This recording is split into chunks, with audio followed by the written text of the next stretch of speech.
Bismillah. Assalamualaikum warahmatullahi wabarakatuh.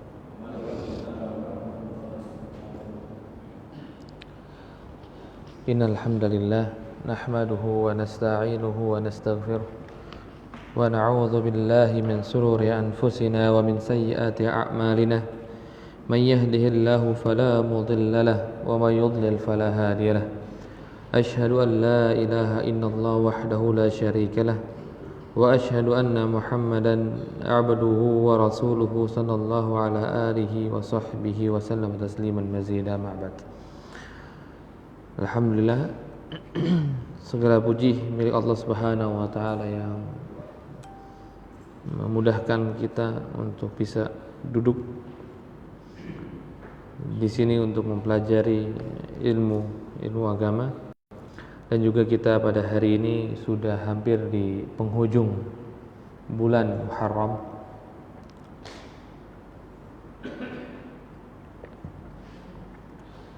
Penghujung bulan Muharram,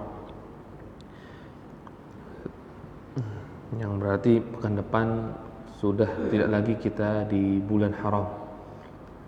Karena bulan haram hanya 4, dari Zulqa'dah, Zulhijjah, Muharram, dan kemudian Rajab. Maka ini minggu terakhir kita bersama bulan haram atau bulan suci, yang dimana Allah Subhanahu wa taala agungkan bulan tersebut lebih daripada bulan-bulan yang lainnya. Karena Allah Subhanahu wa taala menyebutkan inna iddatash syuhuri indallahi 12 syahran fi kitabillah qabla khalaqas samawati wal ard minha arba'atun hurum. Allah Subhanahu wa taala menciptakan 12 bulan sebelum diciptakan bumi dan langit, dan kemudian di antaranya ada 4 bulan yang haram, bulan suci, yaitu Zulqa'dah, Zulhijjah, Muharram, dan Rajab. Dan mudah-mudahan amal-amal kita yang kita lakukan di bulan-bulan haram ini, dari bulan Zulqa'dah sampai bulan ini, bulan Muharram, Allah Subhanahu wa taala terima di sisinya dan menyebabkan kita masuk ke surganya. Amin ya rabbal alamin. Maka pada pertemuan kita pada hari ini, kita masuk kepada iman kepada kutub ataupun kepada kitab.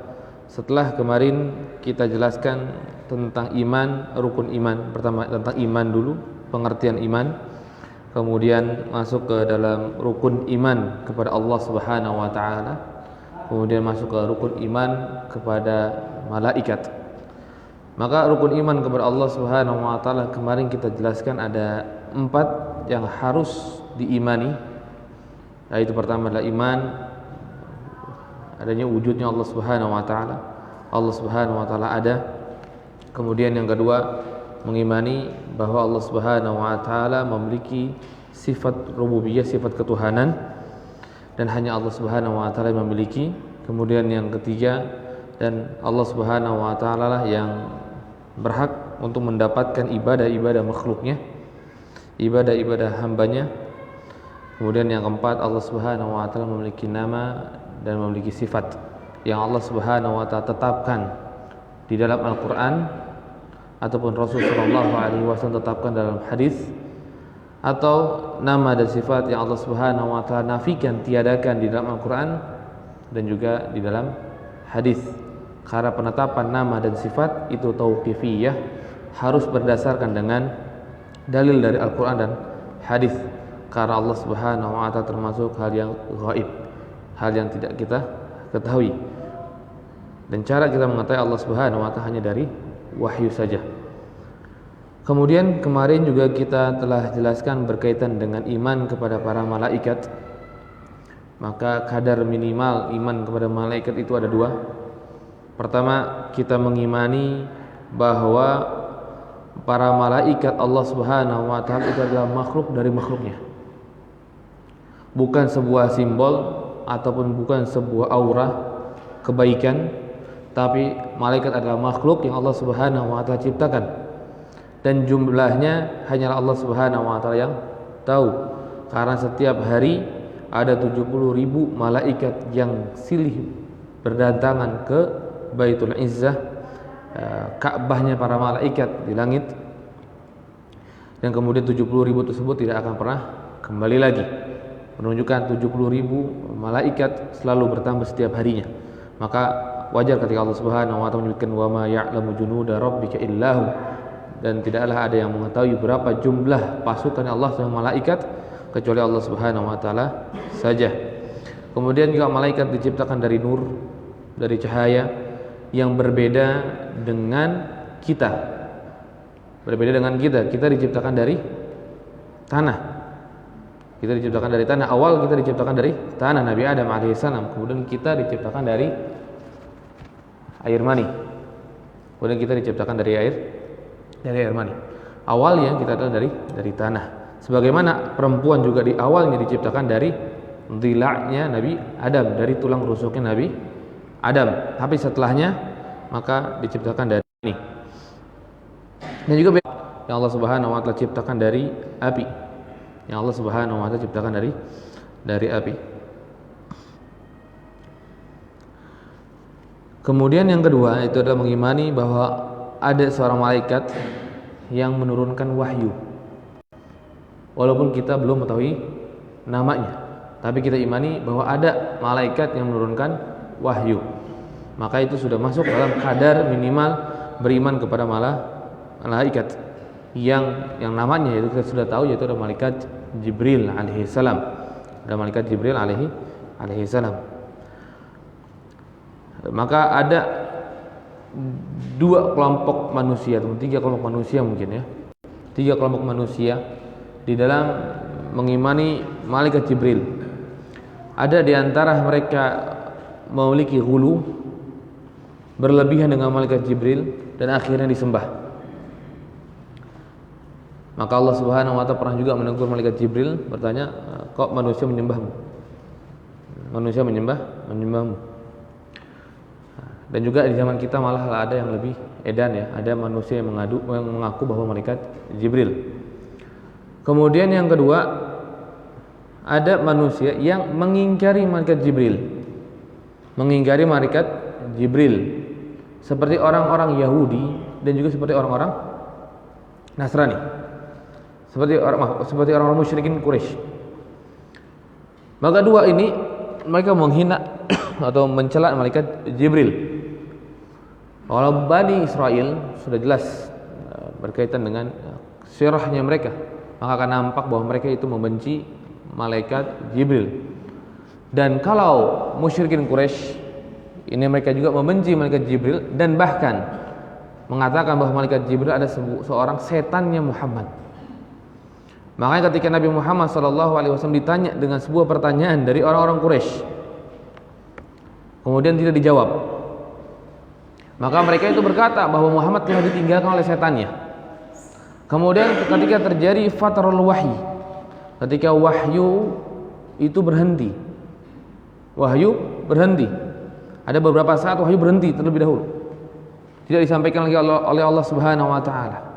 Kemudian juga sama manusia, orang Quraisy berkata bahwa setannya Muhammad, maksud malaikat Jibril, itu telah meninggalkan Nabi Muhammad. Maka Allah Subhanahu wa taala sampai turunkan surat Ad-Duha untuk menghibur Nabi Muhammad sallallahu alaihi wasallam. Dan kemudian yang ketiga adalah yang dimana mereka menetapkan malaikat Jibril pada tempatnya, yaitu dari seorang malaikat yang paling mulia dari para malaikat yang lainnya, tapi dia juga makhluk Allah Subhanahu wa taala. Dan juga mereka tidak pernah mengingkari sedikit pun tentang malaikat Jibril. Walaupun mereka tidak pernah melihat wujudnya malaikat Jibril secara asli. Yang bisa melihat wujudnya malaikat Jibril hanyalah Rasul sallallahu alaihi wasallam, dan itu pun hanya dua kali. Pertama, kapan Rasul melihat wujud aslinya malaikat Jibril? Setelah turun wahyu Iqra bismi rabbikal ladzi khalaq, sebelum turunnya surat Al-Muddatsir.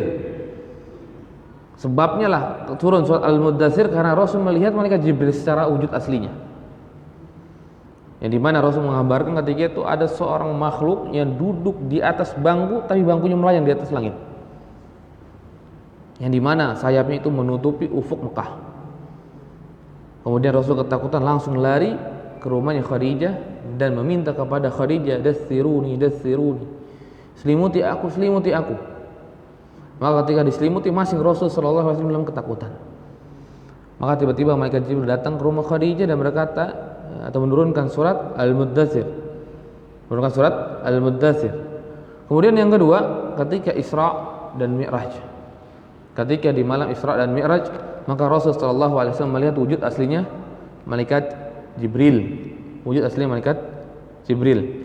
Dan kemudian malaikat Jibril ini memiliki manusia yang mirip istilahnya. Muka yang mirip dari kalangan manusia. Ya, sebagaimana yang disebutkan oleh Rasul sallallahu alaihi wasallam dalam hadis yang sahih. Maka Rasul menyebutkan Ad-Dihya Al-Kalbi yushbihul Jibril. Rasul menyebutkan bahwa Dihya Al-Kalbi itu orang yang paling mirip dengan malaikat Jibril. Dihya Al-Kalbi radhiyallahu anhu orang yang paling mirip dengan malaikat Jibril. Karena saking tampannya Dihya. Makanya juga malaikat Jibril sering menyerupai Dihya, sedangkan tahu para sahabat Dihya lagi keluar. Dan mereka tahulah bahwa itu adalah malaikat Jibril yang sedang datang. Karena tampannya Dihya.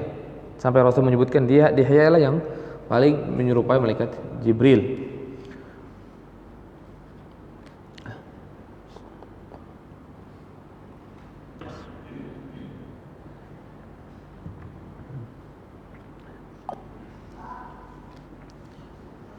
Nah, itu iman kepada malaikat. Iman kepada para malaikat.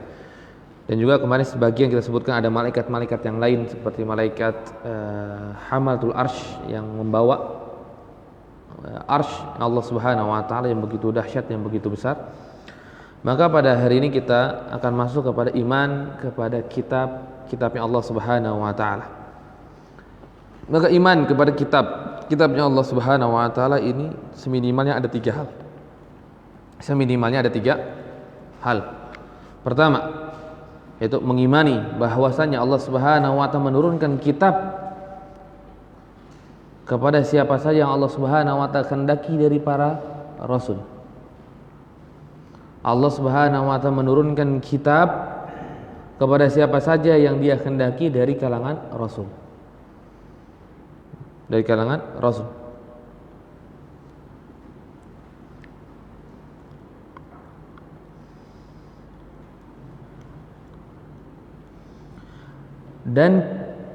kitab tersebut adalah kalamullah.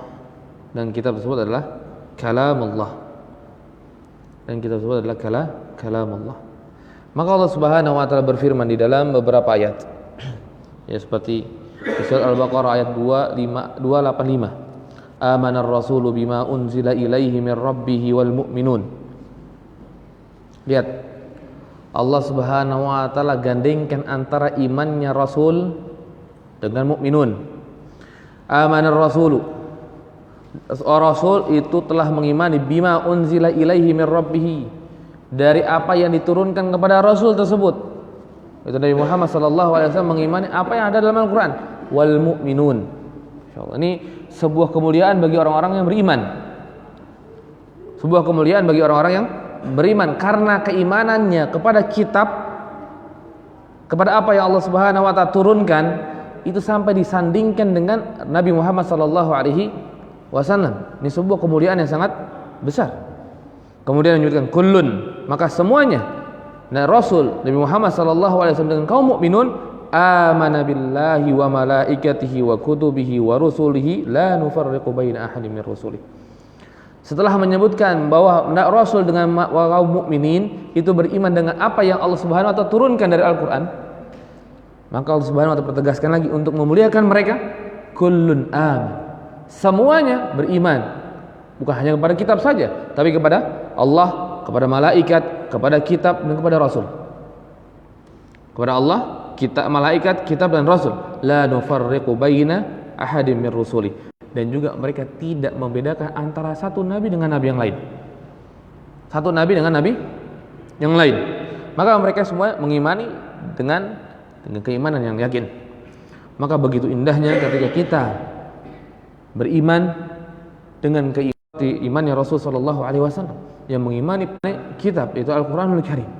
Karena Allah Subhanahu wa taala sandingkan kita dengan Rasul. Sandingkan keimanan kita dengan Rasul. Walaupun kita tahu iman kita tidak seperti imannya Rasul sallallahu alaihi wasallam. Jauh iman kita dengan iman Rasul sallallahu alaihi wasallam. Tapi setidaknya kita mendapatkan sebuah kemuliaan. Kita digandengkan oleh Allah Subhanahu wa taala dalam surat Al-Baqarah ayat 285 ini. Ini sebuah kemuliaan yang sangat besar. Kemudian juga di dalam ayat yang lain, laqad arsalna rusulana bil bayyinati wa anzalna ma'ahumul kitaba wal mizan liyaquman nasu bil qist. Kemudian Allah Subhanahu wa taala menyebutkan, sungguh telah kami utus para rasul bil bayyinat, dengan penjelasan-penjelasan, wa anzalna ma'ahumul kitaba, dan juga kita turunkan bersamaan kepada dengan mereka adalah kitab-kitab, wal mizan. Mizan di sini kalau di agama kita, di syariat kita itu hadis. Maka di syariat yang lain itu ada perkataan-perkataan para rasul-rasul yang lain. Liyaquman nasa bil qist, supaya bisa menegakkan keadilan dalam manusia, dalam kehidupan manusia. Allah Subhanahu wa taala menyebutkan wa anzalna ma'ahumul kitab. Allah Subhanahu wa taala turunkan bersama mereka kitab. Tapi ya Allah Subhanahu wa taala pilih tidak seluruh nabi dan tidak seluruh rasul membawa kitab baru. Karena Allah Subhanahu wa taala pilih di antara mereka. Allah Subhanahu wa taala pilih di antara mereka. Dan kitab tersebut hak, benar, walaupun kita nggak tahu namanya. Tapi pasti mereka diturunkan oleh Allah Subhanahu wa taala kitab, dan yang kita tahu namanya nanti cuma hanya berapa? 4. Zabur, Taurat, Injil, Al-Quran. Ya, ini 4 nama: Taurat, Zabur, Injil, Al-Quran, dan tambahkan Suhuf Ibrahim dan Suhuf Musa. Tapi Suhuf Ibrahim dan Suhuf Musa itu bukan nama, maksudnya lembaran saja. Lembaran saja. Yang nama cuma 4 ini. Yang nama cuma 4 ini. Dan itu semua kitab adalah hak dari Allah Subhanahu wa taala. Dari Allah Subhanahu wa taala, bukan karangan Nabi Musa kitab Taurat, bukan karangan Nabi Daud Zabur tersebut, dan bukan karangan Nabi Isa alaihissalam kitab Injil, dan juga bukan karangan Nabi Muhammad sallallahu alaihi wasallam Al-Qur'an Al-Karim. Tapi semua kitab tersebut adalah dari Allah Subhanahu wa taala hak. Walaupun nanti setelah zaman para nabi yang lain itu kitabnya tergantikan, terubah, ada revisi, mungkin hal-hal yang lain yang dibuat-buat oleh manusia, kecuali Al-Qur'anul Karim. Kecuali Al-Qur'anul Karim, karena Al-Qur'an ada nanti keistimewaan sendiri, karena Allah Subhanahu wa taala yang menjaga Al-Qur'an secara langsung. Karena Allah Subhanahu wa taala yang menjaga Al-Qur'an secara langsung, berbeda dengan yang lain. Dan kemudian tadi apa? Dan juga kalamullah. Dan juga kalamullah. Kitab apapun, Taurat, Injil, Zabur, Al-Qur'an, semuanya kalamullah. Semuanya adalah kalamullah, firman Allah Subhanahu wa taala. Jadi bukan hanya Al-Qur'an yang kalamullah. Semuanya Al-Qur'an, semuanya kitab yang Allah Subhanahu wa taala turunkan kepada para nabi dan rasul, itu semuanya adalah kalamullah, bukan makhluk. Bukan makhluk. Begitu juga Al-Qur'anul Karim. Al-Qur'anul Karim adalah kalamullah, laisa bi makhluqin. Al-Qur'an adalah kalamullah, bukan makhluk, sebagaimana yang disebutkan oleh Imam Ahmad bin Hanbal di dalam kitabnya Ushulus Sunnah. Dan juga yang disebutkan oleh Allah Subhanahu wa taala, hatta yasma' kalamullah. Kita diperintahkan untuk menyampaikan kepada orang-orang yang menolak sampai apa? Sampai mereka mendengar kalamnya Allah. Sampai mereka mendengar kalamnya Allah. Sampai mereka mendengar firman Allah Subhanahu wa taala. Bukan di sana Allah Subhanahu wa taala menyebutkan hatta yasma' khalqullah. Sampai mereka mendengar ciptaan Allah Subhanahu wa taala. Tidak, tapi hatta yasma' kalam Allah. Sampai mereka mendengar firman Allah Subhanahu wa taala. Maka Al-Qur'an adalah sebuah kitab suci yang Allah Subhanahu wa taala turunkan, dan itu isinya adalah firman-firman Allah Subhanahu wa taala, dan bukan makhluk. Yang dimana Al-Qur'an Yaitu dimulai dari surat Al-Fatihah sampai surat An-Nas, dan urutan dari Al-Fatihah sampai An-Nas ini adalah tauqifi. Ini adalah sebuah tauqifi yang diajarkan oleh Rasul sallallahu alaihi wasallam. Karena setiap turun surat, maka Rasul akan berkata kepada kutabnya, kepada para penulis wahyunya, tulis ayat ini di dalam surat ini dan ayat ini. Tulislah ayat ini di dalam surat ini dan dia di tempat tersebut. Dan susunlah berurutan seperti yang disebutkan. Makanya Abdullah bin Abbas radhiyallahu anhu pernah ikut sholat malam bersama Rasul sallallahu alaihi wasallam. Maka ketika itu Abdullah bin Abbas melihat bacaan Rasul yang agak berbeda. Maksudnya berbeda apa? Rasul habis baca Al-Baqarah tidak langsung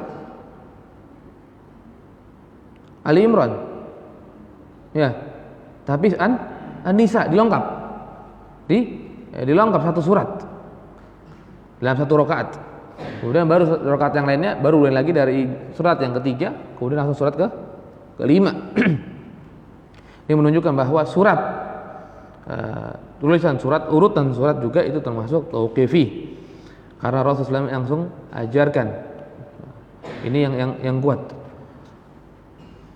Maka Al-Quran, kalau seandainya dia berkata Al-Quran adalah makhluk, maka ini sebuah perkataan yang sangat salah, dan bahkan bisa mengakibatkan kepada orang tersebut ketika meyakini bahwa Al-Quran adalah makhluk, nanti bisa berujung kepada kekufuran.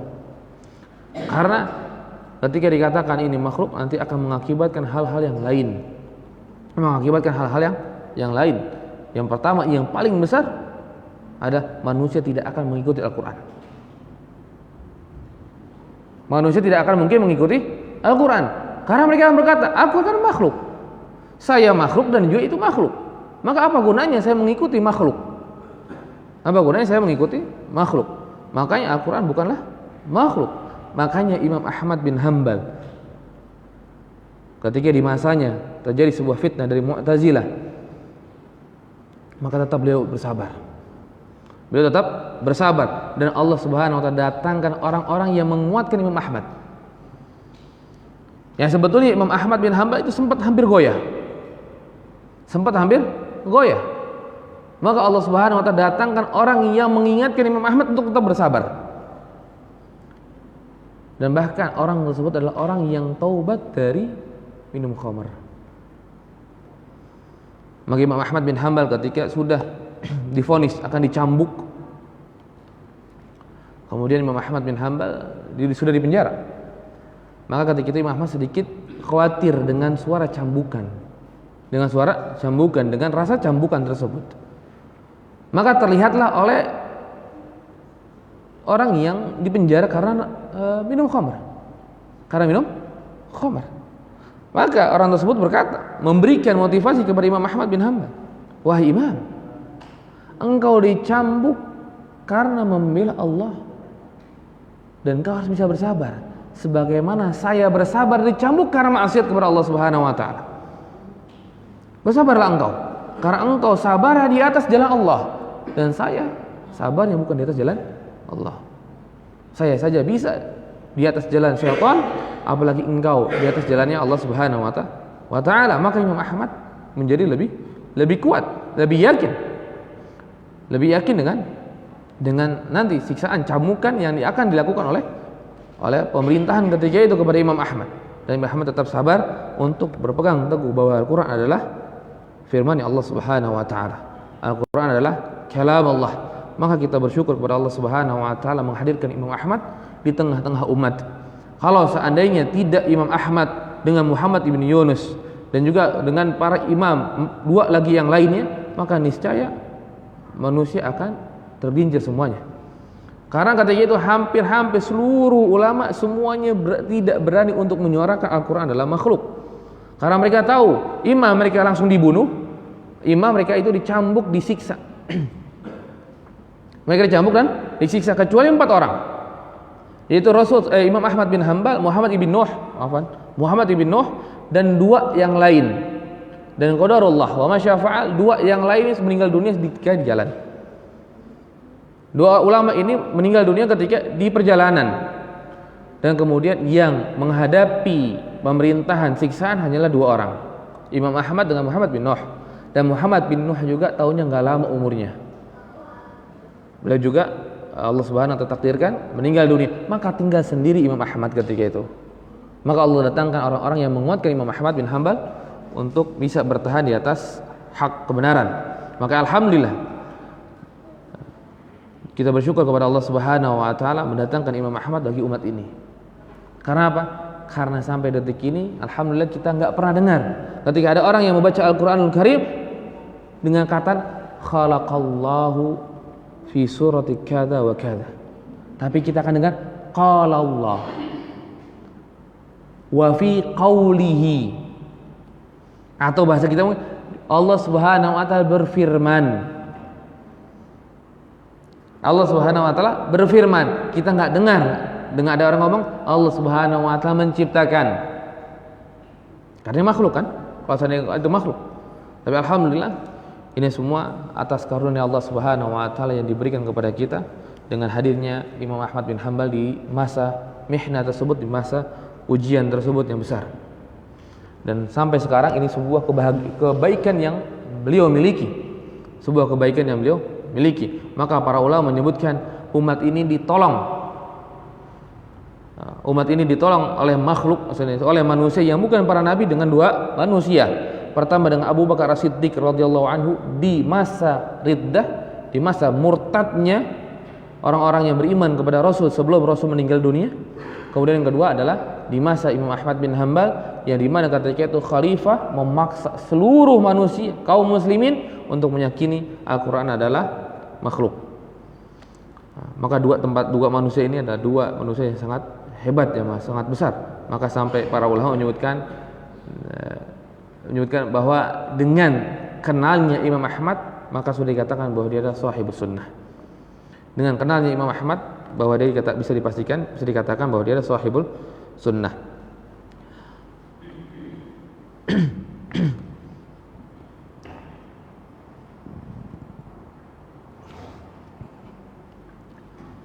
Ya.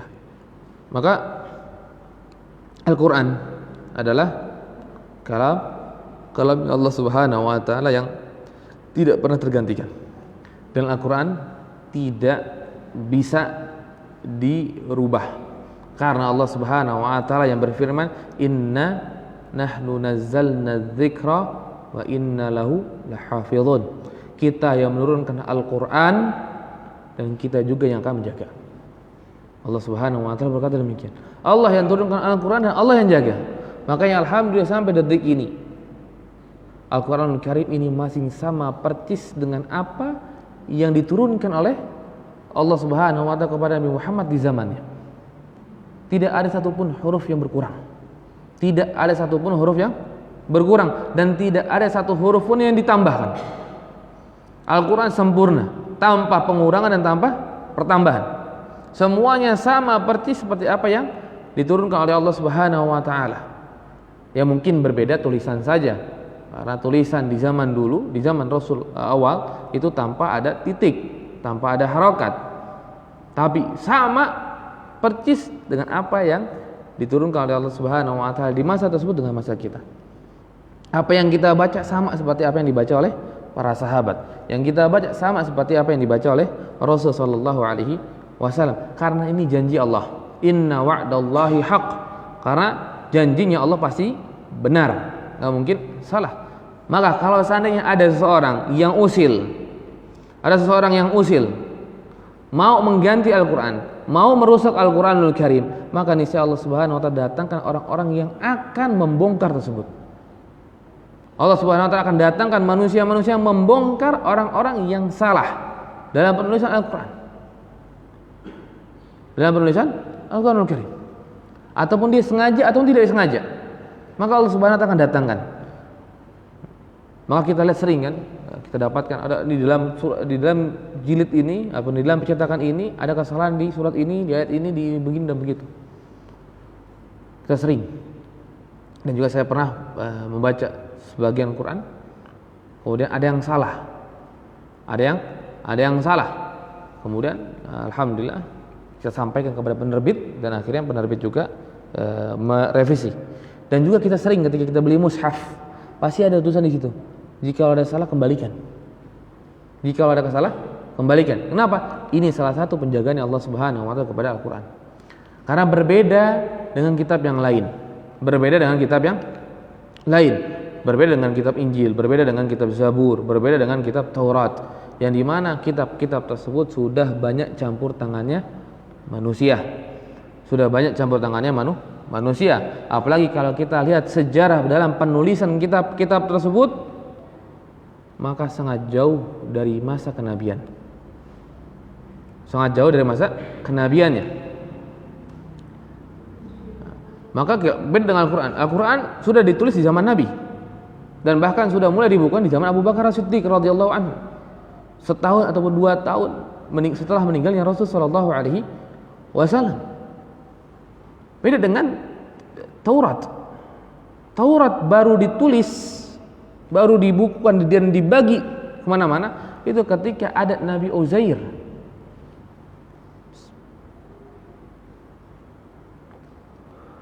Ketika ada Nabi Uzair. Sedangkan Nabi Uzair jaraknya sangat jauh dengan Nabi Musa. Dan bahkan Nabi Uzair termasuk orang yang pernah ditidurkan oleh Allah dalam 100 tahun. Ketika Nabi Uzair itu berjalan di sebuah daerah, kemudian melihat ada orang-orang yang sudah dibinasakan oleh Allah Subhanahu wa taala dalam sebuah kampung, maka Nabi Uzair berkata, bagaimana cara Allah Subhanahu wa taala untuk menghidupkan tulang belulang ini? Terbetik dalam hatinya, Nabi Uzair berkata demikian. Maka akhirnya Allah Subhanahu wa taala fa amatuhu mi'ata amin. Langsung Allah Subhanahu wa taala wafatkan atau Allah tidurkan Nabi Uzair selama 100 tahun. Selama 100 tahun. Setelah 100 tahun baru Allah Subhanahu wa taala hidupkan kembali, dan kemudian Allah Subhanahu wa taala tampakkan kepada Nabi Uzair bagaimana Allah Subhanahu wa taala menghidupkan manusia dari tulang belulang. Allah Subhanahu wa taala hidupkan manusia dari tulang belulang dan juga berserta hewannya yang telah menjadi tulang. Kemudian Uzair pulang ke Palestina. Setelah pulang ke Palestina, maka orang-orang kata itu nggak yakin dengan Uzair, karena Uzair tahu mereka sudah nggak ada, karena udah 100 tahun sudah selesai. Taunya Nabi Uzair enggak, saya ada Uzair. Apa buktinya? Maka di buktinya bilang, saya akan bacakan kepada kalian Taurat. Saya akan bacakan kepada kalian Taurat. Maka dibacakan oleh Nabi Uzair Taurat tersebut. Dibacakan Taurat oleh Nabi Uzair. Dan masa Nabi Uzair dan Nabi Musa sangat jauh. Sangat jauh. Berbeda dengan Al-Quranul Karim yang ditulis di masa Rasul, dan juga bahkan kalau seandainya kita mau dikatakan dibukukan di satu buku, itu hanya terpaut 1 tahun setelah Rasul sallallahu alaihi wasallam wafat. Setelah Rasul sallallahu alaihi wasallam wafat. Begitu juga dengan Injil. Begitu juga dengan Injil yang terlambat dari Nabi Isa, sebelum diangkat Nabi Isa ke atas langit oleh Allah Subhanahu wa taala. Kemudian yang kedua adalah wajibnya kita berhukum dengan apa yang ada di dalam kitab yang Allah Subhanahu wa taala turunkan. Wajibnya kita berhukum dengan apa yang ada di dalam kitab. Ketika kita terjadi perselisihan,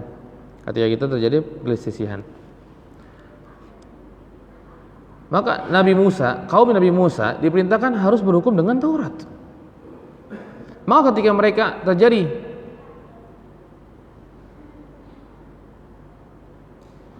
sebuah perselisihan, maka mereka harus kembalikan kepada Taurat. Begitu juga nanti dengan Nasrani. Maka ketika terjadi sebuah perselisihan di antara mereka, maka mereka juga harus kembalikan kepada kitabnya. Begitu juga dengan kita, umatnya Nabi Muhammad SAW. Ketika kita terjadi sebuah perselisihan, maka kita harus kembalikan kepada Al-Quranul Karim. Maka Allah Subhanahu wa taala berfirman di dalam surat An-Nisa ayat 59, ya ayyuhalladzina amanu athi'ullaha wa athi'ur rasula wa ulil amri minkum. Ya, masyaallah. Allah Subhanahu wa taala perintahkan, ya wahai orang-orang beriman, taatilah oleh kalian Allah, Rasul, dan juga ulil amri minkum. Ulama Nah, sebagian lagi menafsirkan pemerintah, ada juga yang menggabungkan pemerintah dan ulama, maka patuhilah ulama dan pemerintah. Tapi setelah lihat, fa in tanaza'tum fi syai'in farudduhu ila Allah wa rasul. Iya, kita diperintahkan untuk taat kepada Allah, Rasul dan ulama dan ulil amri. Tapi fa in tanaza'tum fi syai'in farudduhu ila Allah wa rasulih. Maka kembalikan. Ketika kita ada perselisihan, kembalikan kepada Allah dan Rasulnya. Kepada Allah maksudnya Al-Quran, dan Rasul maksudnya hadis Nabi sallallahu alaihi wasallam. Maka ketika terjadi sebuah perselisihan di antara kita kembalikan kepada Al-Quran Al-Karim dan hadis.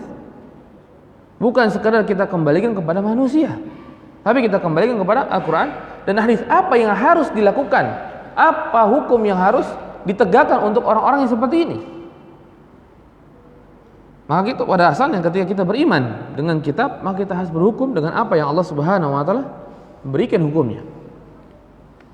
Farudduhu ila Allah wa rasulih in kuntum tu'minuna billahi wal yawmil akhir. Dzalika khairu wa ahsanu ta'wila.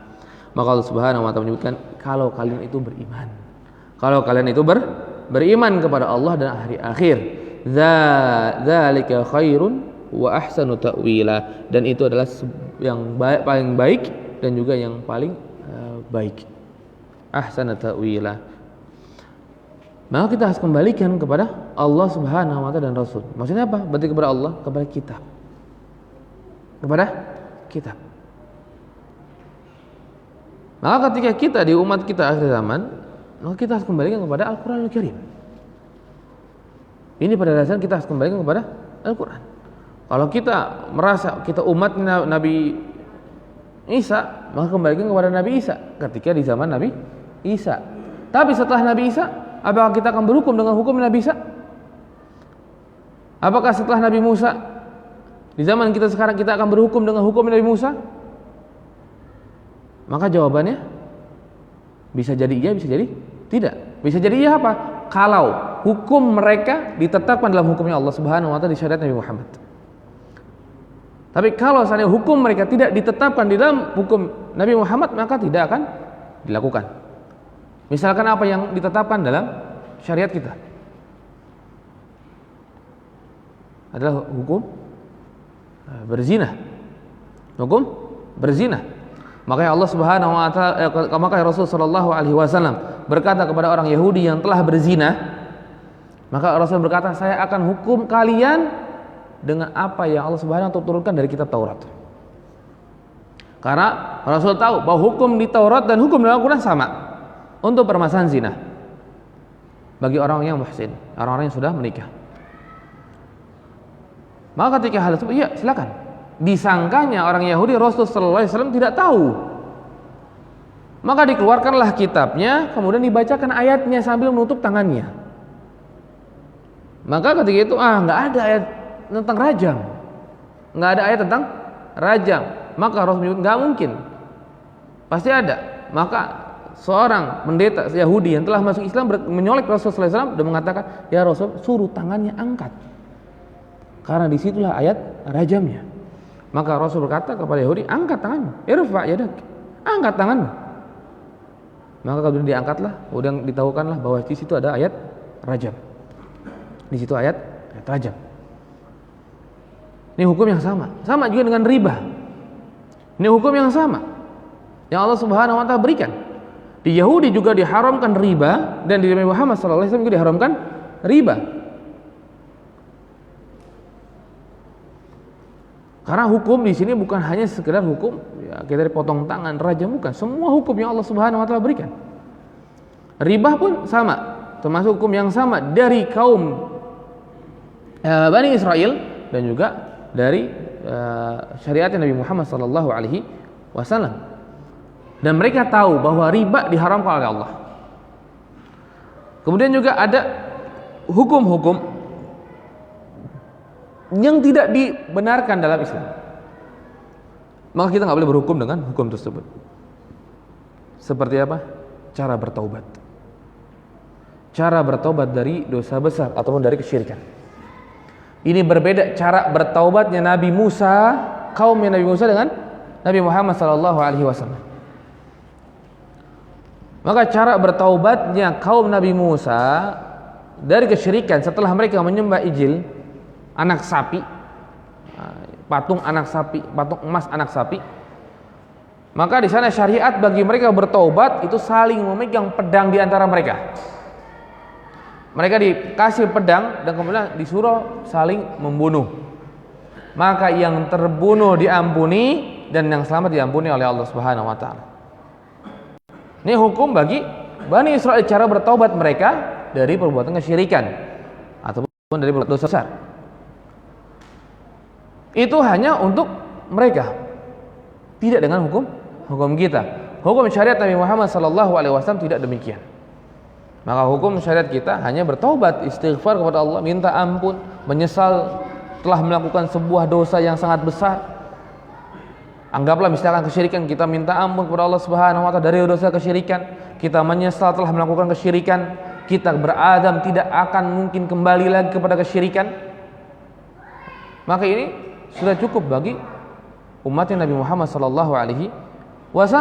Tidak ada perintah bagi umat Nabi Muhammad untuk ambil pedang sesama orang-orang yang telah melakukan kesyirikan yang ingin bertaubat dan kemudian saling berperang di antara mereka. Yang mati itu akan diampuni dan yang hidup akan diampuni oleh Allah Subhanahu wa taala. Maka hukum tersebut tidak berlaku untuk Nabi Muhammad SAW. Maka nggak boleh kita berhukum dengan hukum itu.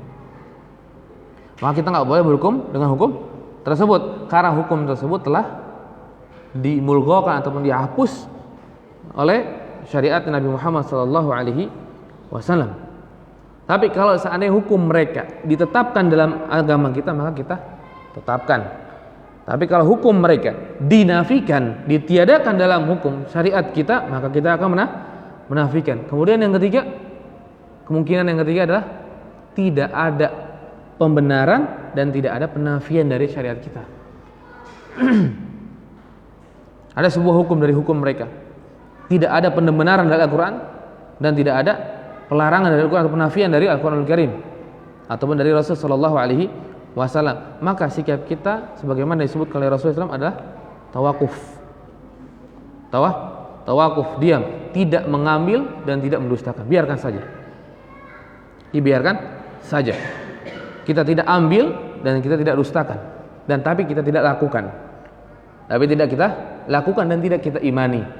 Dan tidak kita imani hal tersebut. Tapi kalau mengkabarkan boleh. Karena Rasul menyebutkan haditsu an Bani Israil wala haraj. Sampaikanlah dari Bani Israel dan juga kalian jangan takut. Maka ini yang kedua. Yang ketiga insyaallah kita akan jelaskan nanti setelah azan karena sudah masuk waktunya. Barakallahu fikum. Assalamualaikum warahmatullahi wabarakatuh.